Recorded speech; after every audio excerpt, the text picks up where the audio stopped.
Hi hello എല്ലാവർക്കും പുതിയ വീഡിയോയിലേക്ക് സ്വാഗതം. ഇന്ന് നമ്മുടെ വീഡിയോ എന്ന് വെച്ചിട്ടുണ്ടെങ്കിൽ നമ്മൾ കമന്റ് ബോക്സിൽ വരുന്ന ഒരു ക്വസ്റ്റ്യൻ ആണ്. അപ്പോൾ നിങ്ങൾക്ക് എല്ലാവർക്കും യൂസ്ഫുൾ ആവുമെന്ന് കരുതുന്നു.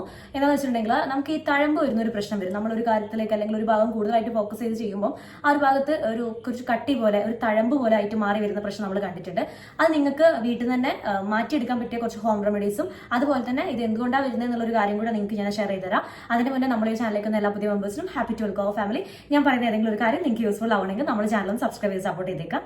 അപ്പോൾ നമ്മുടെ സ്കിന്നിൽ ഈ ഒരു തഴമ്പ് വരാൻ കാരണം എന്ന് വെച്ചാൽ നമ്മളൊരു ഭാഗത്ത് കൂടുതൽ പ്രഷർ ചെലുത്തുകയാണ്. അപ്പം നമ്മളിപ്പം വണ്ടി ഓടിക്കുന്ന ആളുകളാവട്ടെ, കമ്പ്യൂട്ടർ യൂസ് ചെയ്യുന്ന ആളുകളാവട്ടെ, ജിമ്മിൽ വർക്കൗട്ട് ചെയ്യുന്ന ആളുകളാവട്ടെ, അപ്പോൾ അവരൊക്കെ ആണെങ്കിൽ നമ്മളൊരു ഭാഗത്ത് നല്ല രീതിയിൽ പ്രഷർ ഡെയിലി ആ ഒരു പ്രഷർ ഇങ്ങനെ വന്നുകൊണ്ട് നിൽക്കുകയാണെങ്കിൽ അവിടുത്തെ ടിഷ്യൂസ് ഡാമേജ് ആവും. ആ ഒരു ടിഷ്യൂ ഡാമേജ് ആകുമ്പോൾ നമ്മുടെ ശരീരം തന്നെ എന്താ ചെയ്യുന്നതെന്ന് വെച്ചിട്ടുണ്ടെങ്കിൽ ആ ഒരു ഭാഗത്തെ സ്കിന്ന് നല്ല ഹാർഡാക്കി മാറ്റും. അങ്ങനെയാണ് നമുക്ക് ഈ ഒരു തഴമ്പ് പോലെ അത് ഫീൽ ചെയ്യുന്നത്. അപ്പോൾ നമ്മുടെ ശരീരം തന്നെ ചെയ്യുന്നതാണ്, അതൊരു വലിയൊരു രോഗാവസ്ഥ അങ്ങനത്തെ കാര്യങ്ങളൊന്നുമല്ല. പക്ഷെ വന്നു കഴിഞ്ഞാൽ പോകാന്ന് പറഞ്ഞാൽ കുറച്ച് ബുദ്ധിമുട്ടാണ്, കുറച്ച് ടൈം എടുത്തിട്ടാണ് പോവുക. പിന്നെ ഒരിക്കലും അത് ചില ആളുകളാണ് ബ്ലേഡിനെ കൊണ്ടൊക്കെ ചെറുതായിട്ട് ഇങ്ങനെ പൊളിഞ്ഞു വരും. അത് ബ്ലേഡിനെ കൊണ്ട് കട്ട് ചെയ്ത് കളയുക, അല്ലെങ്കിൽ ജസ്റ്റ് ഇങ്ങനെ കൈനെ കൊണ്ട് തന്നെ നമ്മളത് പൊളിച്ചെടുക്കുക. അങ്ങനത്തെ ഒന്നും ചെയ്യേണ്ട. കുറച്ച് ഹോം റെമഡീസ് ചെയ്താൽ തന്നെ അത് അങ്ങ് പോകും. ചിലത് ഇങ്ങനെ നിങ്ങൾ ഈ രീതിയിലൊക്കെ ചെയ്യുമ്പോൾ അതൊരു കലയായിട്ടൊക്കെ മാറുന്ന ഒരു അവസ്ഥ വരും. അപ്പോൾ നിങ്ങൾ ഫസ്റ്റ് ശ്രദ്ധിക്കേണ്ട കാര്യം വെച്ചാൽ കഴിയുന്നതും അതിനൊരു അവസരം കൊടുക്കാതെ നോക്കുക. അപ്പോൾ നമുക്ക് അപ്പോൾ ഇപ്പോഴത്തെ ഒരു ലൈഫിൽ ചിലപ്പം അതിന് പറ്റണമെന്നില്ല, പക്ഷേ കുറച്ച് കാര്യങ്ങൾ ശ്രദ്ധിക്കുക. നമ്മൾ വർക്കൗട്ട് ചെയ്യുന്ന ആളുകളാണെങ്കിലും അല്ലെങ്കിൽ ലാപ്ടോപ്പ് കമ്പ്യൂട്ടേഴ്സ് ഒക്കെ യൂസ് ചെയ്യുമ്പോൾ നമ്മൾ ചിലപ്പോൾ ഈ മുട്ടൊക്കെ ഇങ്ങനെ കുത്തി വെച്ചിരിക്കും ചെയ്യുന്നുണ്ടാവും. അവിടെ ഒരു ടർക്കി കാര്യങ്ങളൊക്കെ ഉപയോഗിക്കാൻ നോക്കുക.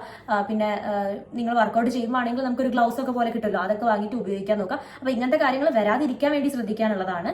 പിന്നെ നിങ്ങൾക്ക് വന്നു കഴിഞ്ഞാൽ ചെയ്യാൻ പറ്റുന്ന കുറച്ച് ഹോം റെമഡീസ് പറഞ്ഞുതരാം. ഫസ്റ്റ് നിങ്ങൾക്ക് ചെയ്യാൻ പറ്റുന്നത് വെച്ചാൽ നമ്മൾ ഒലിവ് ഓയിൽ ഡബിൾ ബോയിൽ ചെയ്യുക. ഡബിൾ ബോയിൽ ചെയ്തിട്ട് ഡയറക്റ്റ് ചൂടാക്കണ്ട.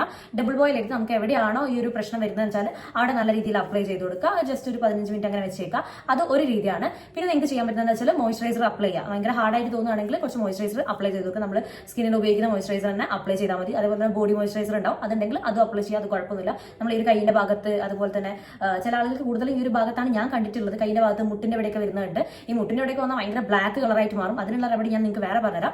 അപ്പം ഈ ഒരു സംഭവം ഇത് ചെയ്യാം. അല്ലാതെ നിങ്ങൾക്ക് ചെയ്യാൻ പറ്റുന്നത് വെച്ചിട്ടുണ്ടെങ്കിൽ ചൂടുവെള്ളം എടുക്കുക. അതിൽ ഇന്ദുപ്പിട്ടിട്ട് കുറച്ച് നേരം നമ്മളെ ഇപ്പൊ കൈ ആണെങ്കിൽ, ഞാൻ കൂടുതൽ പറഞ്ഞത് എനിക്ക് കയ്യിലാണ് വന്നത് കേട്ടോ, അതുകൊണ്ടാണ് ഞാൻ നിങ്ങൾക്ക് ഇങ്ങനെ പറഞ്ഞിരുന്നത്. അപ്പം കൈ ആണെങ്കിൽ ആ ഒരു ഭാഗം ജസ്റ്റ് അവിടെ ഒന്ന് ആ വെള്ളത്തിലേക്കൊന്ന് ഉള്ളോട്ട് ഇങ്ങനെ വെച്ചിട്ട് കുറച്ച് നേരം ആ കൈയുടെ ഭാഗത്ത് നല്ല രീതിയിൽ ഈ ഒരു ഇന്ദുപ്പും ഈ വെള്ളമൊക്കെ നല്ല രീതിയിൽ ഒന്ന് ആക്കി കൊടുക്കുക. അതൊരു 15 മിനിറ്റ് നിങ്ങൾക്ക് വെക്കാൻ പറ്റുകയാണെങ്കിൽ അങ്ങനെ ചെയ്യാം. അത് കൂടുതലാവുന്നതിനെക്കാളും നല്ലത് നിങ്ങൾ കണ്ടിന്യൂസ് ആയിട്ട് ചെയ്യുന്നതാണ് നല്ലത്. പിന്നെ നിങ്ങൾക്ക് ചെയ്യാൻ പറ്റുന്നതെന്ന് വെച്ചാൽ കുറച്ച് ഇതേപോലെ ചൂടുവെള്ളം എടുക്കുക. അതിലേക്ക് ഒരു നാരങ്ങന്റെ പകുതി നിങ്ങൾ അതിലേക്ക് ആ ജ്യൂസ് ആഡ് ചെയ്യുക. എന്നിട്ട് നിങ്ങൾക്ക് എവിടെയാണ് ഈ തഴമ്പ് എന്ന് വെച്ചാൽ ആ ഭാഗം, നിങ്ങൾ കാലിൽ വന്നവരുണ്ടാവും, കൈക്ക് വന്നവരുണ്ടാവും, എവിടെ വെച്ചാൽ നിങ്ങൾ ആ ഭാഗം വെള്ളത്തിലേക്ക് കുറച്ച് നേരം ഒന്ന് എടുപ്പ് ചെയ്ത് വെക്കുക. എന്നിട്ട് എന്താ വെച്ചാൽ കുറച്ച് നേരം വെച്ചതിന് ശേഷം അത് എടുത്തിട്ട് അതിലേക്ക് കുറച്ച് ബേക്കിംഗ് സോഡ ഇടുക. ഒരു 1/2 ടീസ്പൂൺ ബേക്കിംഗ് സോഡ ആഡ് ചെയ്തിട്ട് ഇതേപോലെ ഒന്നും കൂടി കൈ ഇങ്ങനെ വെച്ച് കൊടുത്തിട്ട് നല്ല രീതിയിൽ എഫക്റ്റീവ് ആണ്. പിന്നെ ഒരു പ്രശ്നം എന്താ വെച്ചാൽ നമുക്ക് ഈ ഒരു ബ്ലാക്ക് കളറായിട്ട് മാറുന്ന ഒരു ഇഷ്യൂ വരുന്നത്. അതെങ്ങനെയാണെന്ന് വെച്ചാൽ നമ്മൾ ഈ ഒരു മുട്ടിന്റെ ഭാഗത്തൊക്കെ വന്ന് ഈ ഒരു ഭാഗത്തൊക്കെ വന്നിട്ടുണ്ടെങ്കിൽ ഒരു ബ്ലാക്ക് കളർ, ഇത് ഇവിടെ കുറച്ച് സാഹചര്യം കുറവാണ്, ബട്ട് ഇവിടെ വന്നു കഴിഞ്ഞാൽ ഭയങ്കരമായിട്ട് ഇത് ബ്ലാക്ക് കളറായിട്ട് ഫീൽ ചെയ്യും. അപ്പോൾ അങ്ങനെ ഉണ്ടെങ്കിൽ നിങ്ങൾക്ക് ചെയ്യാൻ പറ്റുന്നതെന്ന് വെച്ചിട്ടുണ്ടെങ്കിൽ നമ്മൾ തുളസി എടുക്കുക. തുളസി എന്ന് പറയുമ്പോൾ കൃഷ്ണ തുളസിന്റെ ഉണ്ട്, ഒരു ബ്രൗൺ പോലത്തെ കളർ വരുന്നുണ്ട്. അല്ലെങ്കിൽ നമ്മൾ നോർമൽ തുളസി ആണെങ്കിൽ ഇത് വേണമെങ്കിൽ എടുക്കട്ടെ, അത് കുഴപ്പമൊന്നുമില്ല. ഇനി അത് കമന്റ് ബോക്സിൽ വന്ന് ഇങ്ങനെ ചോദിക്കേണ്ട. ഈ ഒരു നീരെടുക്കുക, തുളസീൻ്റെ എടുക്കുക. എന്നിട്ട് അതിലേക്ക് പാലിന്റെ പാടല്ലേ അത് ആഡ് ചെയ്യുക. അതുപോലെ അതിലേക്ക് കുറച്ച് മഞ്ഞപ്പൊടിയും കൂടെ ആഡ് ചെയ്തിട്ട് നമ്മൾ ആ ഒരു മുട്ടിന്റെ ഭാഗത്ത് നിങ്ങൾക്ക് ആ ഒരു ബ്ലാക്ക് കളറായിട്ടുണ്ടെങ്കിൽ അവിടെ അപ്ലൈ ചെയ്യാതെ മുട്ടിന്റെ ഭാഗത്ത് കാലിന്റെ അവിടെ അങ്ങനെയൊക്കെ വന്നു കഴിഞ്ഞാൽ നല്ല ബ്ലാക്ക് കളറായിട്ട്, ജോയിന്റ് ഏരിയയിലേക്ക് വന്ന് നല്ല ബ്ലാക്ക് കളറായിട്ട് ഫീൽ ചെയ്യും. അപ്പം അങ്ങനെ ചില ആളുകൾ കൈയുടെ അവിടെയൊക്കെ ബ്ലാക്ക് കളറായിട്ട് മാറുന്നുണ്ട്. ഇങ്ങനെയുള്ള ആളുകളാണെങ്കിൽ നിങ്ങൾക്ക് ചെയ്യാം. ജസ്റ്റ് ഒരു അപ്ലൈ ചെയ്യുക, 15 മിനിറ്റ് വെക്കുക, വാഷ് ഔട്ട് ചെയ്യുക. നല്ല രീതിയിൽ ഹെൽപ്ഫുൾ ആണ്. അപ്പോൾ ഈ ഒരു കാര്യം നിങ്ങൾ കറക്റ്റായി ചെയ്തിട്ടുണ്ടെങ്കിൽ നമുക്ക് ഈ ഒരു തഴമ്പിന്റെ പ്രശ്നം ഒഴിവായി കിട്ടും. അപ്പോൾ നിങ്ങൾക്ക് ഇത് നിങ്ങളുടെ ഫ്രണ്ട്സിനും റിലേറ്റീവ്സിനും ഷെയർ ചെയ്ത് കൊടുക്കുക. മോ വീഡിയോസ് നമ്മുടെ ചാനൽ ഒന്ന് ഫോളോ ചെയ്യാം. ബൈ.